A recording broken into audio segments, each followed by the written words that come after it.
Alright, gonna make this video for my buddy Seth over at Kneedown.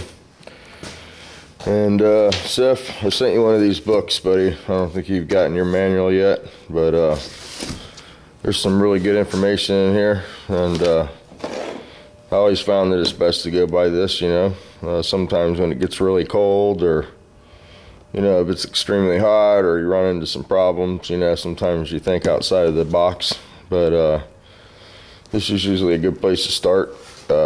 You were asking about paint guns, and I think a paint gun off the tool truck would be fine. I talked about that in one of my videos. You know, I know a lot of guys don't have the money to throw down for a paint gun. Also, I know there's some websites out there that if you got, you know, not criminal credit, but halfway decent credit. I know guys can help me out on this one, but there's a website out there where you can buy like 2 or 3 guns and finance them, and the guy will take payments, which is a pretty good deal, you know, if you're starting out. But Seth, you asked about the Mac guns, and I used to buy them all the time. There's a Mac gun, old school, but it's a copy of the DeVal. It's an exact copy. If you compare it to DeVal and a Mac, the only difference is, you know, it says Mac on it. Snap-ons are usually after Sharp. If you look right there, you can see the Sharp insignia. I sort of like the DeVal over the Sharp guns, the Snap-on guns. It's brand preference. But so I would definitely get a gravity feed gun, not a siphon feed. I got 2 guns over here. It'll probably be like close to what the Snap-on guy will have on his truck, other than it saying Mac. This is a DeVal Plus. There you go, and it's a nice gun, man. I bought this gun. I was spraying with cheap guns, to tell you the truth. I was having a hard time making the transition, just like a lot of you guys from the siphon guns. I mean, obviously these things were, you know, not quite as much as what the guns cost now, but $300 a piece, you know. There's 14 of them hanging up there, and I had a pretty sizable investment. And when I worked at the dealership, they really they hated those. But so the manager put one of these in my hand, and it sprayed really nice, and I liked it and everything, but still, again, you know, I was like a lot of you guys, I wasn't getting good deals on guns back then, and they wanted $500 for one of those. So I borrowed his as long as I could, and had my accident shortly after that, and never did end up buying a gun while I was working there. I always borrowed one from a rep or something. This is the other gun that DeVal makes that I really love. This gun. You can tell by the plating on it, it's gone. And this gun was a pass-me-down. Ooh, did you guys hear that door rattle? That's they're bombing in the National Forest out there. They have a bombing range, and they like bombing on holidays. So this is a GTI. This is a HVLP gun. The Plus is what they call a compliant gun. It's not a true HVLP, so it transfers, the transfer efficiency is not quite as high with this as it is with the GTI. I prefer this GTI.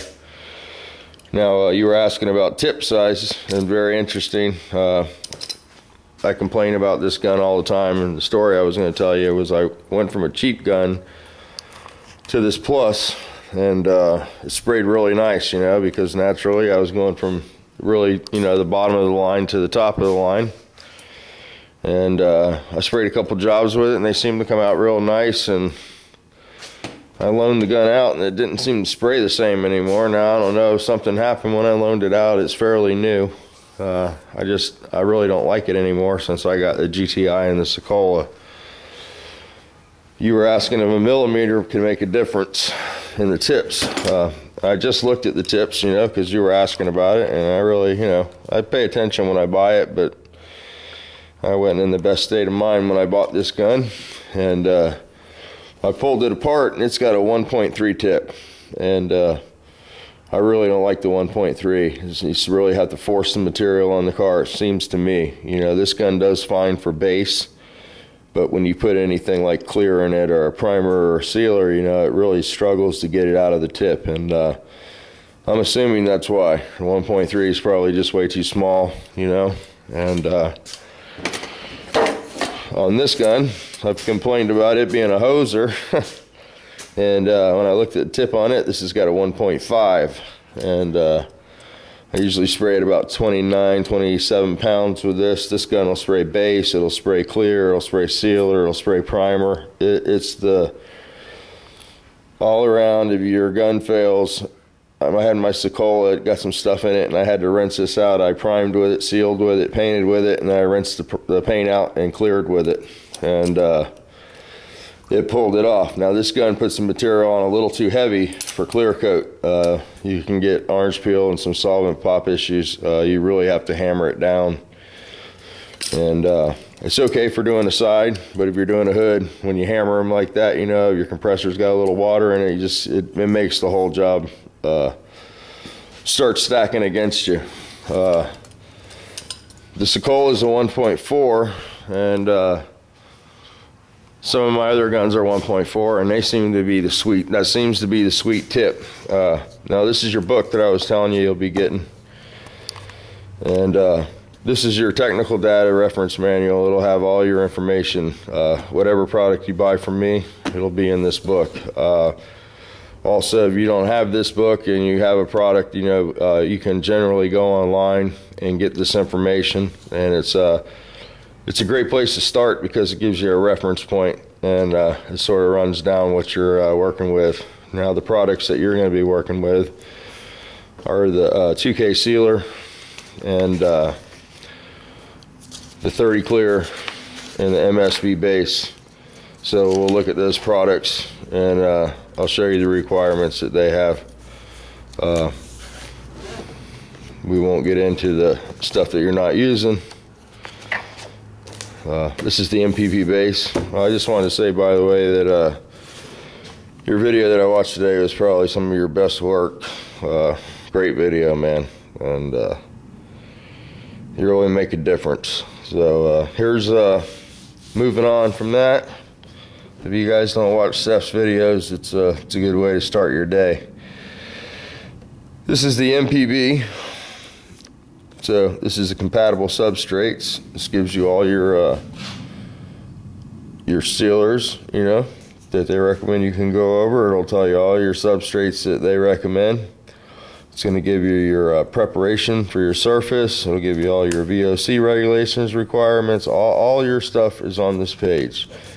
Reducer, and there's the cool part. Let me focus back out so this doesn't get blurry while I find what we're looking for. Gives you your mixing ratios. Now you can use the hardener in all our paints. This is the hardener. I don't use the hardener. You know, if it's going to be a custom job and you're going to do a lot of taping, a lot of flame work, you want to throw the hardener in there. It makes the base catalyzed, so it makes it hard like a rock. And for you guys that are doing, you know, wanting the real durable hold out and all that stuff, that's definitely the way to go. Putting some of the 57 in there, and you can read about that and the benefits of it and stuff like that in your manual. Getting over to the gun information here, which is pretty cool. It'll give you the on the HVLP, it'll give you your recommended tip size, 1.3 to 1.5. So like I said, you know, there's a range from the two guns that I just showed you, and I prefer to be in the middle with the 1.4 tip. The 1.3 on the SATAs and the more fine guns seem to be the tip to go with for clear, and you can lay base down with that 1.3 no problem. But with the developed guns, which will be what you're probably going to be looking at on the Mack truck, you want to be in the 1.4 range. And I think you're going to be happy with that combination more than the 1.5 or the 1.3. Because I found that the 1.3 is, you know, you're sort of forcing that on there unless you're doing base coat work. As soon as you put clear in that gun, it tends to want to, you know, run, because when you're trying to make it shine and look like you want it to shine, you end up with a run. And the Plus, man, it's just a hoser with a 1.5. It's putting the clear on so heavy that you got to keep the gun moving really good. But anyway, this book will give you all the information, different temperatures, how many coats they want on there. We'll look at your sealer next. Like I said, you'll get this book here soon, I hope. This book got a little messed up there. It's the etch primer, or the binding clear. There's a single stage, and they give the mils per coat information, all that good stuff. So this book will give you plenty to read. Let me see if we can find your sealer. There's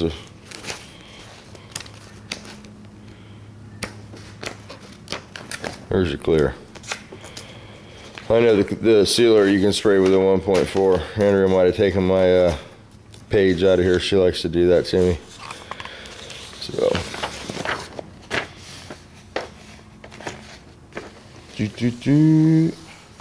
okay, here we go with the clear again. So we're in the same 1.3 to 1.5 with HVLP at 6 to 10 at the air cap. And then the conventional gun would be 1.3 to 1.5, 40 to 50 at the gun. So when they say conventional, that's like, this is basically a conventional gun, you know. It's a top feed, but it's not a HVLP. And they try to say it's compliant, but I think if you got the wrong guy coming in, it might not be compliant, you know. So you don't have to worry about that, obviously. I would go with a conventional style gun, you know, if they offer it. HVLP is, it can produce orange peel, you know. And then I don't know if you watch Just Hoggin or not, but he likes the Harbor Freight gun, the purple one, I think. Guys talk about that gun, and it seems to work really good for people.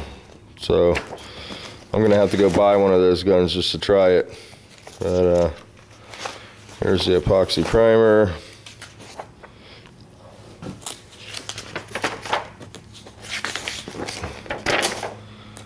Primer surface.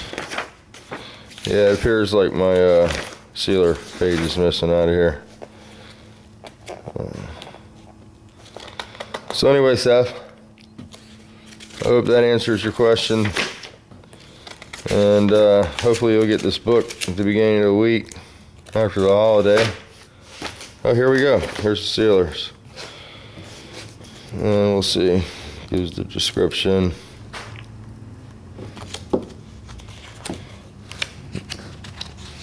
And then if you don't have, before you spray that product, let me know, and I'll send you this over on the web so you have piece sheets on all those products before you spray anything, so you can read it over and you know, get familiar with the product and all that good stuff. And here's the spray information on that. So in between 1 and 3 and 1.5 again. Same with conventional. So we're just looking at different air pressures. So I would go with the 1.4 from, you know, my experience, because it works on both, you know, base and the clear. Or you can use one of your guns, cheaper guns, to put your base coat on and just keep your one gun for clear coat. That's the best advice I can give you, is just if you're going to use a gun for clear, just clear with it. And then base with the other stuff, because the base is it's critical when it gets into the golds and stuff. If you're doing a lot of the new metallics and stuff like that, I mean, you want to have a good pattern naturally, but the the clear seems to be harder on the gun. So the better the gun, the easier it is to clean and all that good stuff, and you can get more use out of it. And a lot of times if you use the clear in the gun for base or primer, you know, you'll be clearing and you'll get a chunk of something in there, and it's usually, you know, something you didn't get cleaned out. So there's a snap-on gun too.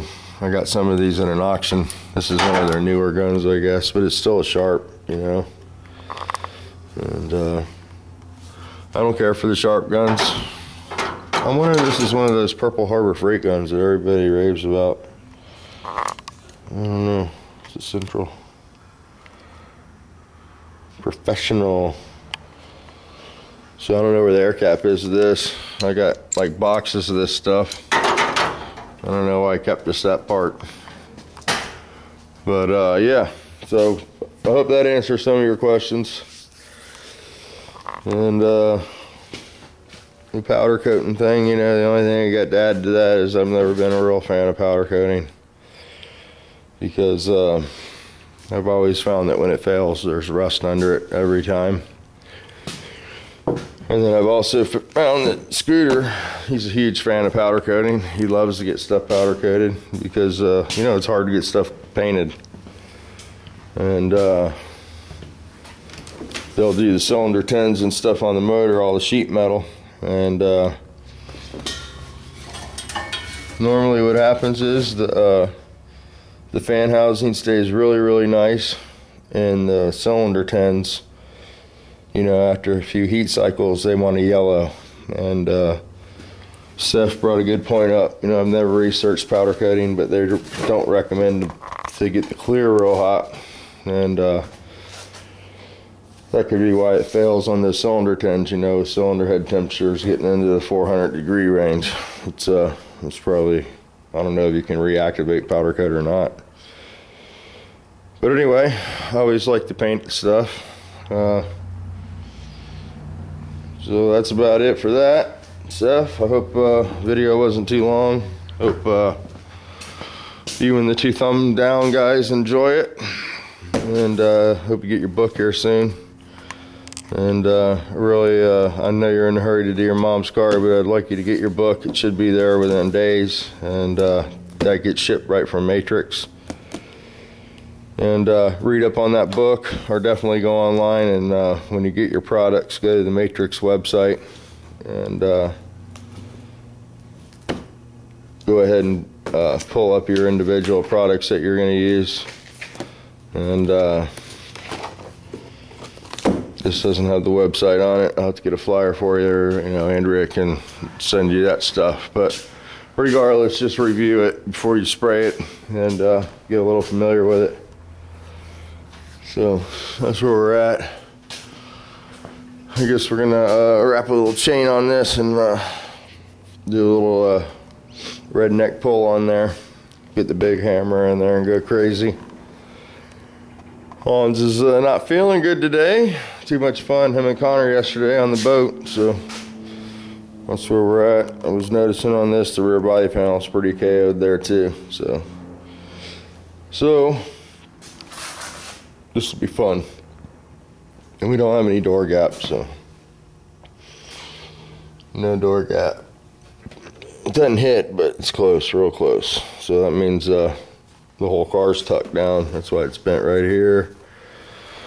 And it's bent on the same place on the other side, right there. So we're gonna have to put something under the rocker panels and get it pulled up in the back. So it'll be sort of fun. But yeah, we'll make it happen. Get rid of this thing, and I'm working my way to an empty yard. So other than the Volkswagen stuff, which I think I'll just concentrate on and streamline things around here a little bit.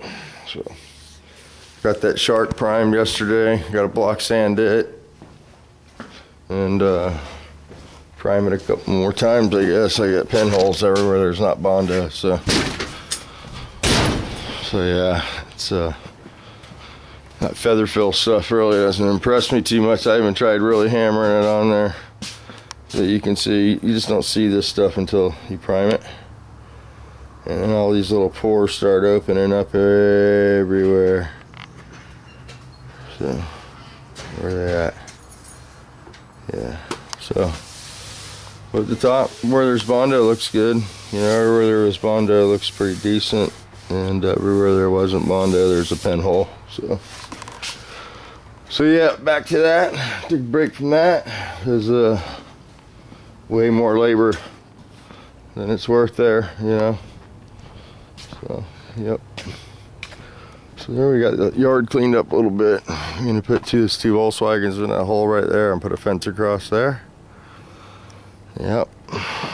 So the Bronco won't fit under the canopy there, so I gotta get a 4-wheel drive canopy or pole barn.